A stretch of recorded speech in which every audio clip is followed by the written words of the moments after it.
আসসালামু আলাইকুম। আপনারা যারা ইতিমধ্যে ইন্ডিয়ান ভিসা অ্যাপ্লিকেশন করতে গিয়ে আনফরচুনেটলি আপনার আবেদনটি ক্যান্সেল হয়ে গিয়েছে কিংবা আপনি লোডশেডিংয়ের কারণে আপনার আবেদনটিকে আপনি কমপ্লিটলি সাবমিট করতে পারেননি, এক্ষেত্রে আবেদন করার সময় আপনার যে টেম্পোরারি আইডি ছিল সেটি ব্যবহার করে কিভাবে আপনি আপনার আবেদনটিকে রিকভার করে আপনি লাস্ট সেগমেন্ট থেকে আপনার আবেদনটিকে কমপ্লিটলি সাবমিট করবেন, এই প্রসেসটি আজকে দেখাবো।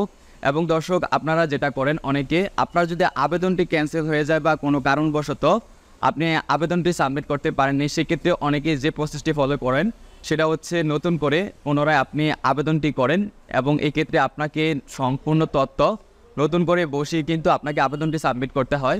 এবং আজকে আমি আপনাকে যে প্রসেসটি দেখাবো সেক্ষেত্রে কিন্তু আপনি আপনার যে টেম্পোরারি আইডি ছিল সেটি ব্যবহার করে আপনি শুধুমাত্র আপনার লাস্ট যে সেগমেন্টটি ছিল সেই সেগমেন্ট থেকে আপনার আবেদনটিকে কমপ্লিটলি সাবমিট করতে পারবেন। এক্ষেত্রে আপনাকে নতুন করে কোনো তথ্য ফিল আপ করার প্রয়োজন হবে না, আপনি লাস্ট স্টেপ থেকে আপনার আবেদনটিকে সাবমিট করতে পারবেন।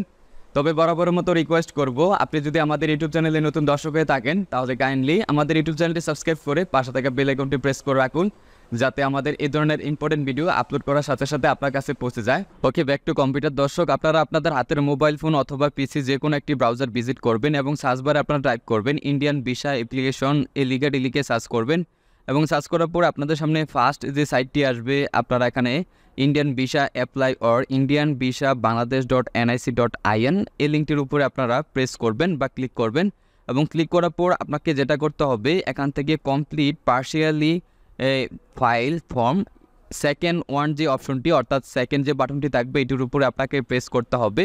যেহেতু আপনি ইতিপূর্বে আপনি ইন্ডিয়ান ভিসা অ্যাপ্লিকেশনের জন্য আবেদন করতে গিয়েছিলেন, ইনস্ট্যান্টলি আনফরচুনেটলি আপনার আবেদনটি ক্যান্সেল হয়ে গিয়েছে বা লোডশেডিংয়ের কারণে আপনার আবেদনটি আপনি কমপ্লিট করতে পারেননি, সেক্ষেত্রে আপনি এই প্রসেসে আপনার আবেদনটিকে রিকভার করতে পারবেন। ওকে, আপনার যে টেম্পোরারি আইডিটি ছিল, টেম্পোরারি অ্যাপ্লিকেশন আইডি, সেটি আপনি এখানে ফার্স্টে বসিয়ে দিবেন এবং বসানোর পর এখানে যে ক্যাপচাটি থাকবে ক্যাপচা নাম্বারটি আপনি এখানে টাইপ করবেন। ওকে, এখান থেকে আমরা আমাদের টেম্পোরারি অ্যাপ্লিকেশন আইডি এবং ক্যাপচা নাম্বারটি ম্যাচ করে এখানে বসিয়ে দিলাম। তারপর হচ্ছে আপনাকে এখান থেকে কমপ্লিট পার্শিয়ালি ফাইল এই বাটনটির উপরে প্রেস করতে হবে।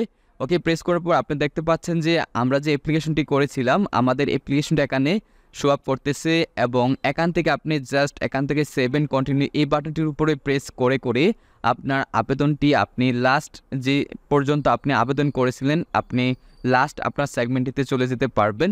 এবং এখান থেকে আপনি জাস্ট একটি কাজ করবেন, এখান থেকে সেভ এন্ড কন্টিনিউ বাটনটির উপরে প্রেস করে করে আপনি লাস্ট আপনার সেগমেন্টটিতে চলে যেতে পারবেন। এখানে কিন্তু আপনার কোনো তথ্য পুনরায় এখানে বসানোর প্রয়োজন হচ্ছে না বা দিতে হচ্ছে না। আপনারা দেখতে পাচ্ছেন আমাদের অ্যাপ্লিকেশনের যে তথ্যগুলো দিয়ে আমরা আবেদন করেছিলাম সেই তথ্যগুলো এখানে সব করতেছে। তো দর্শক, এভাবে আপনাদের যদি কোনো অ্যাপ্লিকেশন ইন্ডিয়ান ভিসা অ্যাপ্লিকেশন করতে গিয়ে প্রবলেম হয়, আনফরচুনেটলি আপনার অ্যাপ্লিকেশনটি ক্যান্সেল হয়ে যায়, সেক্ষেত্রে আপনি টেম্পোরারি অ্যাপ্লিকেশন আইডিটি দিয়ে আপনার আবেদনটিকে পুনরায় আপনার লাস্ট সেগমেন্ট থেকে আপনি আবেদনটিকে সাবমিট করতে পারবেন। ওকে ভিউয়ার্স, যদি ভিডিওটি আপনার কাছে সামান্য হেল্পফুল মনে হয় তাহলে কাইন্ডলি আমাদের ইউটিউব চ্যানেলটি সাবস্ক্রাইব করে পাশে থাকা বেল আইকনটি প্রেস করে রাখুন, যাতে আমাদের এই ধরনের ইম্পর্টেন্ট ভিডিও আপলোড করার সাথে সাথে আপনার কাছে পৌঁছে যায়। আজকের মতো বিদায় নিচ্ছি, আমি আবু ইউসুফ সুমন। দেখা হচ্ছে পরবর্তী কোনো এক ভিডিওতে, সে পর্যন্ত ভালো থাকুন, সুস্থ থাকুন, আল্লাহ হাফেজ।